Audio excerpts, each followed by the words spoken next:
Assalamu alaykum, qanday ahvolingiz, yaxshimi? Men bugun 3-4 kun bo'ldi sizlarga hech bir narsa paylaşmadim. Bugun esimga kelib qoldi.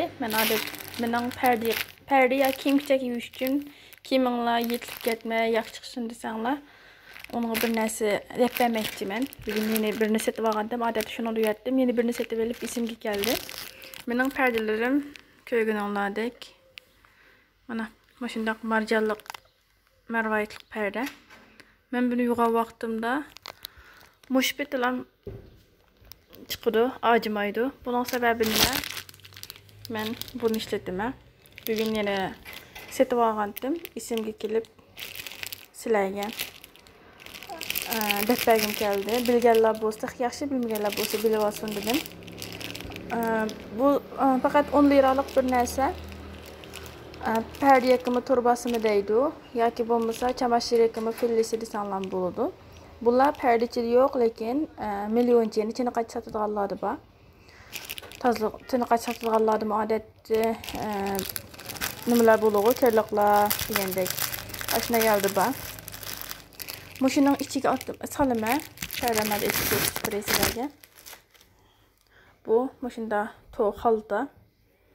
Bunun çoğun kichigi bor, qarab elinglar. Mana mushuning ichiga pardamni solaman. Bunun ichiga anondan keyin ma uchidagi ma yipini tortaman. Bu holatda tortdim. Oldiga tortdim. Mana bu holatda bo'ldi. Bir chigib etdim. Kiralg'oga ataman. Yuyilib chiqdi. Bular üzülüp ketmaydi. Kiyim taslanlan bo'ldi. Kiyim-kechaklarga bo'ladi. Kiyimlarni asraydi yani. Muşunlarga silip, muşunda perdesi bağlı. Perdanlarına şunlarga silip yoki bo'lmasa bunda macan bo'lmasimi? Tepsigi çaplaqliq bir nimalar bo'ldi odatda. Zibozunlar. Shunda perdanlar bo'lib qolsimi? Muşunlarga silip yusanglar, perdanlarni asralaysizlar.